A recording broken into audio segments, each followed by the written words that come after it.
Hi guys, it's Coach Rick Storlie, and today I'm going to be sharing some tips on how to get in front of more qualified leads. Again, my name is Rick Storlie, and I help home builders and remodelers reach their sales goals. I've developed a 5-step sales system that generates a steady stream of new leads. It creates value through education. We employ cutting edge technology to identify the leads most likely to buy from you, and it's got my 20 plus years of sales and management experience built right in. So today we're going to talk a little bit more about lead generation and the 8 strategies to generate leads. 6 are what we call offline, that's what we're focusing on today, and 2 are online. Now in previous videos I reviewed strategies behind model homes, print advertising, using events, and realtors. And today we're going to focus specifically on geographic farming and referrals. So let's take a look at some of the keys to making these strategies work for you. Beginning with geographic farming. Let me first explain what this is because a lot of people are a little bit don't understand it. Geographic farming is when you define a specific geographic area that you believe contains your target market or people that are likely to buy from you. Now, then over time, you saturate this geographic area one of two ways. One, you can do it with, say, direct mail, or it could be, say, a newspaper insert if there's a specific newspaper that delivers this area, but direct mail is much better. The second way would be a news slot flyer. Some of your areas might have a service that will actually deliver collateral materials to a newspaper slot, or they may even go door to door. And so if you have a new slot flyer delivery service, it's better than direct mail because it's about half the price. So check for that first. Otherwise, we're looking at direct mail. Now, the idea is that over time, we're going to saturate this area to introduce your company, your services, with the anticipation that we're going to pull some buyers out of here. Okay, so now that we've identified geographic farming, let's talk about some tips for using this. First of all, geographic farming is best for remodelers, and the specific example that I like to cite to use geographic farming is when you have completed a project in a specific neighborhood and you are going to invite the neighbors to come view that project. So one time only open house for that project. I like to do about a 500 to 1,000 radius drop. So I'll take in this trial radius around the specific location of the project, and then we'll drop 500 to 1,000 invitations to come to that open house. We've seen really good return rates here. Typically we'll get 1 to 2%, or roughly 10 to 20 people, neighbors, coming to these open houses, and we pulled some good buyers out of there. Now, home builders. If you target first-time home buyers or perhaps first-time move-up buyers, geographic farming might be an option for you. So if you can identify specific areas in the communities that you serve that contain rentals, like apartment buildings, or perhaps townhomes or condominiums or something attached where people may either be an owner or a renter, you can go ahead and target those areas and introduce your services. Now keep in mind for timing, when you are trying to again introduce yourself strategically over time, you need to budget about 2 years. So you hear about a lot of stories about people that will say, well, they'll try direct mail and they send out a postcard and nothing happens. They go, well, that didn't work.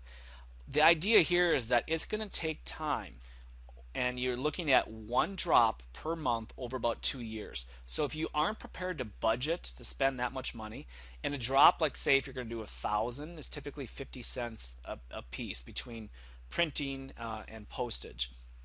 So $500 a month over 2 years, you're looking at roughly $12,000. But if you're going to make anywhere 15, 20, 30, 40, $50,000 per sale, the return might be worth it for you. But budget for 2 years. Now, specific call to action. I see most direct mail pieces being done improperly in that it's simply a glorified brochure. It's got pretty pictures and it has your name and email on there. You want to give people a specific call to action, and there are 3 that I would recommend. Number 1, we've already talked about, and that's attending an event. I would say that's probably your best call to action. So you have a specific event coming up. Let's say it's an open house or a special event on a model home or a showroom or what have you. That's a great way to a great call to action. Secondly, ask people to go to your website to get a free educational piece. So here's an example. You're targeting first-time home buyers, and maybe you put together an educational piece on, how to get the lowest possible interest rate, on your mortgage, or, 6 myths about getting a mortgage for your home. But something like that, where they can go to your website and download this educational piece. And of course, when they download it, they have to opt in their name and email, and then they give you permission to follow up with them. It's called an opt-in permission-based relationship.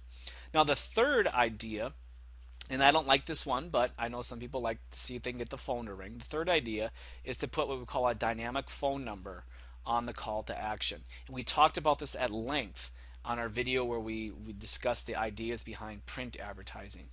A dynamic phone number is a unique phone number for every time you drop a postcard. So in other words, you do 12 postcards over 12 months, you'd have 12 different phone numbers. And every time somebody calls that phone number, it gets logged, and you can look at what postcard or what geographic area produced the best results. Which leads us into our final thought here, which is always measure return on investment. This is simply just another form of print advertising, and you've got to measure those results.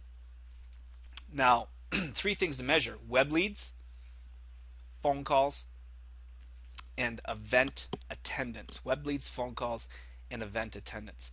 Now, when it comes to web leads, you're going to measure not only your web traffic, but also people opting in. So you need to have a specific, what we call, landing page. And we talked about that again a lot on print advertising. Phone calls, you can use your dynamic phone number, and then event attendance is easy. Make sure you put on the call to action for the event attendance on the postcard is to bring the postcard with them, and they get something free.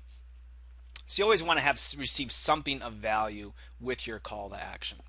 Okay, so let's move on to client referrals. Now, referrals are so overlooked, and it's very rare. Well, I would find actually one of my builder clients to have a referral program in place. And the thing that blows my mind is that when we measured the conversion rate of all the different types of lead sources, referrals blew everything else out of the water. Referrals converted about 75% of the time. So if we got 4 referral leads, 3 out of 4 were buying on our case study that we did back in 2010. So here's some notes behind referrals. Number 1 is you got to have a referral rewards program. You got to have some sort of a corporate program. Again, give what's in it for me. Give people a reason to let you stay top of mind and to refer someone to you. And so it's specific referral rewards, we can go on, there's lots of different ideas here, but the thing that I recommend is that you have a point system behind it. It's very important to have a point system behind it so that you can deliver a different type of referral or reward based on the type of referral. So let's say, for example, you're a remodeler. If it's a $5,000 referral versus a $500,000 referral. Or if you're a home builder, again, you can set different price points. So a point system, again, can be cashed in for a reward. Now, the nice thing about a point system is that when you have somebody in your referral rewards program, is that you can give every single person a certain set of points. So the example I use is, let's say it takes 500 points in order to get a reward. And let's say 1 point is equal $1.